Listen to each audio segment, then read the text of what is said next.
আচ্ছা, এই যে আপনার পিছনে যে ব্রিজটি সুইচ গেট, জি জি, এটা কত সালে নির্মাণ হয়? 1962 সালে নির্মাণ হয়েছে। কে করছিল এটা? তৎকালীন সরকার নাকি? তৎকালীন সরকার। মানে এটার উপকারিতা কি আসলে? উপকূলতে সুইচ গেট ছিল, এগুলোতে পানি সরবরাহ হচ্ছিল, মাছ এখানে হচ্ছিল খুব।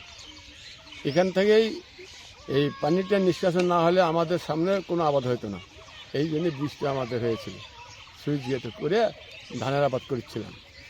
আচ্ছা, এখন ধরেন এই যে সুইচ গেটটা মোটামুটি অর্ধেক অংশে কিন্তু ভেঙে গেছে। জি, হ্যাঁ, এটার এই সামনের বন্যায় এটা কি ক্ষতিগ্রস্ত, বড় ধরনের ক্ষতি হতে পারে যদি রিপেয়ারিং না হয়, যদি পুনর্নির্মাণ না হয় তাহলে ক্ষতিগ্রস্ত হতে পারে, যাতায়াতের অসুবিধা হবে। যাতায়াত থেকে শুরু করে কৃষি ফসল টসল সব বন্যা নষ্ট হতে পারে। তো এটা আপনাদের আসলে কি চাচ্ছেন আপনারা? ওই ব্রিজটা হয়তো বড় করতে হবে, নইলে রিপেয়ারিং করে আবার যেন ভাঙতে না পারে সেই ব্যবস্থা করতে হবে। এটা মূলত এই ব্রিজটির নাম কি? এটা হচ্ছে নলিয়ার সুইচ গেট বা ব্রিজ। নলিয়ার সুইচ গেট। এটা কোন গ্রামের ভিতরে পড়ছে? এটা পগৈল বহনায়নপুরের ভিতর, মানে সমাজপাড়া এবং হচ্ছে বহনায়নপুর, বড়নারায়ণপুর আর পগৈলের মাঝামাঝি। এটা কি দুটা ইউনিয়নের কি সংযোগ? কানুপুর এবং ঢাকা ইউনিয়নের মাঝামাঝি, দুই ইউনিয়নের মাঝখানে।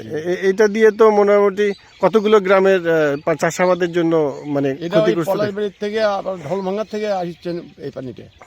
মানে সেটা এই নদীর নাম কি? নলিয়া নদী। নলিয়া নদী, ওই ঢোলভাঙ্গার থেকে এই নলিয়া উৎপত্তি হয়েছে, ওখান থেকেই আপনার নিষ্কাশন হচ্ছে পানিটা। এই পানিটা এই দিক দিয়ে চলে যায়, তাতে বন্যা কম হয়। আর আচ্ছা, এই সুইচ গেটটা যদি বন্ধ থাকে তাহলে বন্যার পানি কম ঢোকে, বিরাট বন্যা হয়ে যাবে, উৎসাহিত হয়ে যাবে। বলবেন।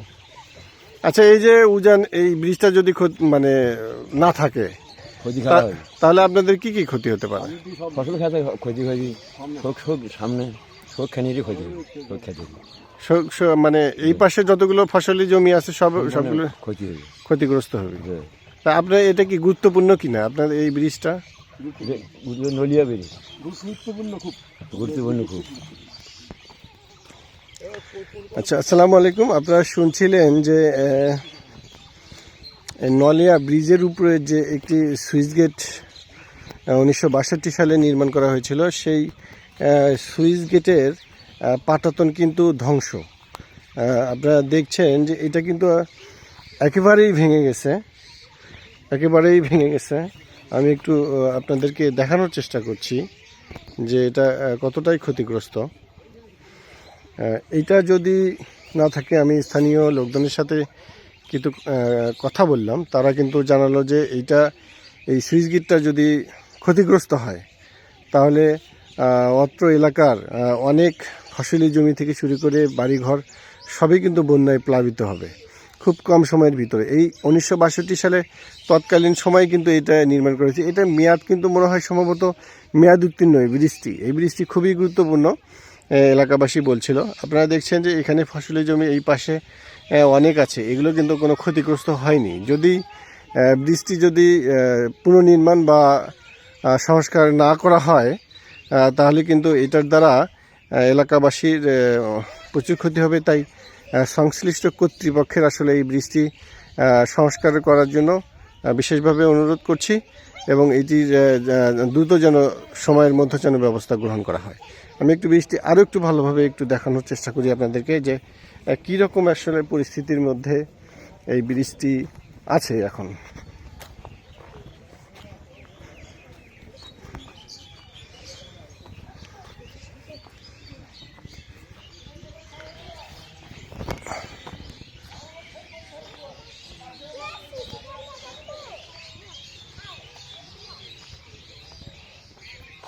আপনারা দেখছেন এই ব্রিজটির কী অবস্থা, এবং এই পাশে এই পুরোটাই কিন্তু ব্রিজটা কিন্তু আসলে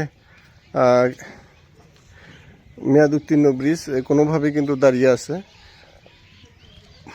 যে কোনো সময় কিন্তু বড় ধরনের দুর্ঘটনা বা বড় বন্যা বা কিছু হতে পারে, এরকমই কিন্তু এটার অবস্থা এখন। আমি এই পাশে একটু দেখানোর চেষ্টা করছি, এ পাশেও কিন্তু একই অবস্থা। আপনারা দেখছেন এই ব্রিজের কিছু অংশ কিন্তু ইতিমধ্যেই কিন্তু ভেঙে গেছে অনেক জায়গায়।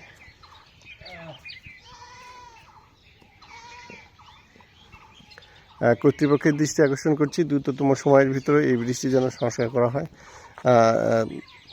অবশ্যই এই তথ্যটি সবার মাঝে শেয়ার করার জন্য বলছি এবং অনুরোধ করছি যে যাতে প্রশাসনের দৃষ্টিগোচর হয়, দ্রুততম সময়ের ভিতরে যেন এই ব্রিজটি পুনর্নির্মাণ করা হয়। ধন্যবাদ। আসসালামু আলাইকুম। ইতিমধ্যেই আমাদের স্থানীয় এক ভাই কিন্তু আমাদের সাথে এসে কথা বলতেছে। আসলে কি বলতে চান আসলে বলেন তো দেখি, এই ব্রিজটি আসলে কতটা গুরুত্বপূর্ণ আর এটা না থাকলে আসলে কতটা ক্ষতি হবে মানুষের? ক্ষতি মানে ভীষণ ক্ষতি হচ্ছে, মানে এই ব্রিজটা হয় নতুন করা লাগবে, না হয় মানে বড় করা লাগবে। বড় করতে হবে। হ্যাঁ জি, বড় না করলে আমাদের এই রবি শস্যের ক্ষতি হচ্ছে এই মাঠের। এটা তো সুইচ গেট ছিল তাই না? এখন তো সুইচ গেট নাই, নাই। কিন্তু পানি প্রবাহ তো হইতে পারে না এখন, মানে পানি এসে এখানে চাপ দেয় না? হ্যাঁ, এখানে মনে করেন যে ময়লা আবর্জনা এসে বাইরে মনে করেন পুকুর বন্ধ হয়ে যায়, বন্ধ হওয়াতে এই দিকের ক্ষতি খেলা হয়, মানে ফসলের ক্ষতি হয়। হ্যাঁ জি। কতগুলো এদিকে কতগুলো গ্রাম আছে, কতগুলো এদিক তো মনে করেন না ওই যে কতদূর পর্যন্ত?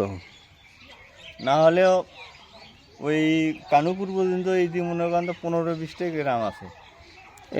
মানে এই পাশে এই নদীর যে অংশ আছে পুরোটাই মোটামুটি বন্ধ হয়ে যায়, পানি প্রবাহিত হয় না? না পানি বার হওয়ার পারে না। আর এটা তো মেয়াদ শেষ হয়ে গেছে মনে হয়, ব্রিজটা তো মোটামুটি মেয়াদ উত্তীর্ণ 1962 সালে। আমি শুনলাম যে এখানে কিন্তু নেম প্লেটও আছে যে 1962 সালে এটা নির্মাণ করা হয়েছে।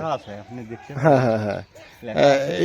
এই ব্রিজটা আসলে দ্রুত সংস্কার করা দরকার কিনা? হ্যাঁ, এটা নতুন করে দেওয়াটা একটা গুরুত্বপূর্ণ। এটা আর কি ভেঙে যায়, মানে পানি চলাচল করতে পারে না। যখন পানি এসে চাপ দেয় তখন অন্য ভাগে পানি রাস্তা ভেঙে পানি বার হয়ে যায়, ক্ষতি খেলা হয় মানুষের।